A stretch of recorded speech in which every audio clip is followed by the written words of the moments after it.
नमस्कार देशवासियों, आज हम आपको एक ऐसी कहानी सुनाने जा रहे हैं जो आपको गर्व से भर देगी और सोचने पर मजबूर कर देगी कि देश की रक्षा केवल सीमा पर ही नहीं बल्कि दिमाग और दिल की गहराइयों में भी लड़ी जाती है। यह कहानी है एक भारतीय आरएबी एजेंट आर्या सिंह और पाकिस्तान की एक आईएसआई अफसर कर्नल सादिया नसीर की। यह कहानी सच नहीं है, पर इतनी सजीव है कि हर सच्चे देशभक्त का दिल इसे महसूस करेगा। पाकिस्तान की राजधानी इस्लामाबाद, रात के 2:30 बजे आईएसआई मुख्यालय में एक गुप्त मीटिंग चल रही थी। कर्नल सादिया नसीर उम्र 32 साल कमरे के बीचों बीच खड़ी थी। उसकी आंखों में तेज था, चेहरे पर ठंडापन। डायरेक्टर ने कहा, भारत ने एक नया सैटेलाइट कम्युनिकेशन नेटवर्क एक्टिव किया है, कोड नेम नीलम छाया।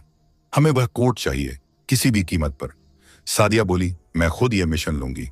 उसकी योजना साफ थी, भारत में घुसकर दिल्ली के साइबर विंग में प्लांटेड एजेंट के जरिए डेटा हासिल करना। उसके लिए नया नाम तय किया गया, आरिफा अली, पेशे से पत्रकार, एक विदेशी मीडिया हाउस की संवाददाता। उसका मकसद था भारत की इंटेलिजेंस प्रणाली को अंदर से हिला देना। दिल्ली की हवा में सर्दी घुलने लगी थी। आरिफा उर्फ सादिया इंडिया गेट के पास अपने प्रेस कार्ड के साथ उतरी। मीडिया के बहाने उसने कई बड़े ऑफिसों में एंट्री पा ली। कुछ ही दिनों में वह भारतीय रक्षा मंत्रालय के एक अधिकारी कपिल देव मिश्रा के संपर्क में आ गई। कपिल ईमानदार था, लेकिन दिल का कोमल भी। आरिफा की सादगी और समझदारी ने जल्द ही उसे प्रभावित कर दिया। वह नहीं जानता था कि जिस महिला के साथ वह कॉफी पी रहा है, वह असल में उसके ही देश के रहस्य चुरा रही है। रात में आरिफा अपने लैपटॉप से गुप्त डेटा अपलोड करती, जो सीधे लाहौर सर्वर पर जाता। सब कुछ ठीक चल रहा था जब तक कि रॉ के एक वरिष्ठ एजेंट आर्या सिंह ने उस पर नजर नहीं डाल ली। आर्या सिंह भारतीय खुफिया विभाग का भूत कहा जाता था। चेहरा आम, दिमाग असाधारण। आरएडब्ल्यू को कई दिनों से शक था कि राजधानी में एक विदेशी नेटवर्क सक्रिय है। आर्या को मिशन मिला, ऑपरेशन नीलम छाया की सुरक्षा और उस लीक के स्रोत का पता लगाना। कुछ ही दिनों में उसने पाया कि एक पत्रकार लगातार रक्षा से जुड़ी जगहों पर जा रही है। एक शाम उसने उस पत्रकार से कॉफी मीटिंग फिक्स की, नकली नाम से अर्जुन मलिक। दोनों के बीच बातचीत हुई। आरिफा बोली, आप बहुत शांत लगते हैं अर्जुन, जैसे कुछ छुपा रहे हों। आर्या ने मुस्कुराकर कहा, जो लोग सच बोलते हैं वो भी कभी कभी छुपा हुआ सच होते हैं। दोनों के बीच एक अनकही जिज्ञासा जन्म ले चुकी थी। अब दोनों एक दूसरे के शिकार बन चुके थे, फर्क बस इतना कि दोनों को अभी तक पता नहीं था। आर्या ने जानबूझकर आरिफा को अपने कथित ऑफिस के डेटा तक पहुंचने दिया। उसे लगता था कि अगर वो सबूत पकड़ेगा तो पूरे आईएसआई नेटवर्क का पर्दाफाश हो जाएगा। वहीं सादिया को भी लग रहा था कि उसका मिशन सफल हो चुका है।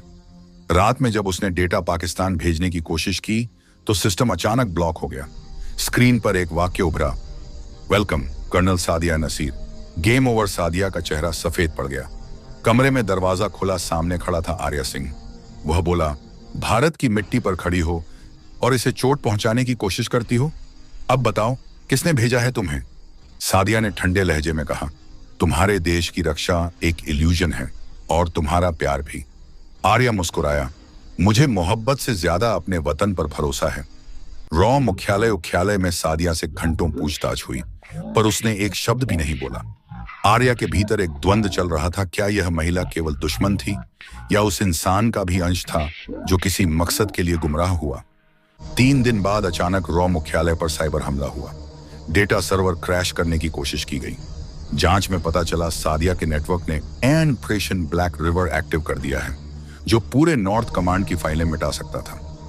आर्या ने तुरंत सिस्टम को लॉक किया और खुद को सैटेलाइट नेटवर्क से जोड़कर कोड डिक्रिप्ट किया। जब सब खत्म हुआ तो उसने देखा सादिया उसकी मदद कर रही थी। वह बोली, मैं हार चुकी हूं।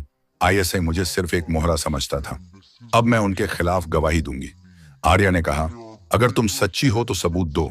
सादिया ने पाकिस्तान की कई गुप्त फाइलें रॉ को सौंप दी।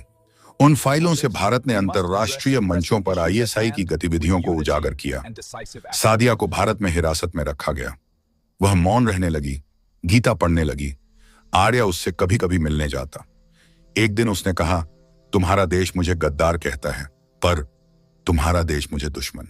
आर्या ने जवाब दिया, कभी कभी दो देशों के बीच में जो पुल बनता है वो नफरत नहीं, पश्चाताप होता है। सादिया की आंखों से आंसू बह निकले। 3 साल बाद उसे अच्छे व्यवहार पर रिहा किया गया। वह सरहद तक पहुंची, वहीं खड़ा था आर्या सिंह। वह बोली, क्या मैं अब भी तुम्हारे लिए दुश्मन हूं? आर्या ने कहा, नहीं, अब तुम एक सबक हो कि देशभक्ति सिर्फ खून से नहीं, आत्मा से भी निभाई जाती है। सादिया सीमा पार चली गई। लेकिन इन कुछ महीनों बाद रॉ को एक पार्सल मिला। उसमें थी एक चिट्ठी और पाकिस्तान की एक स्कूल की फोटो। चिट्ठी में लिखा था, अब मैं पेशावर में लड़कियों को पढ़ाती हूं ताकि कोई और सादिया कभी न बने।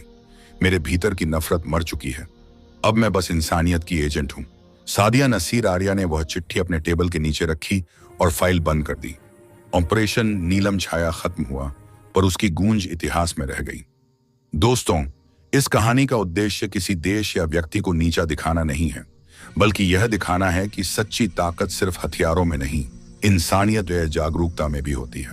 अगर आपको यह कहानी पसंद आई हो तो वीडियो को लाइक करें, कमेंट बॉक्स में लिखें जय हिंद, वंदे मातरम।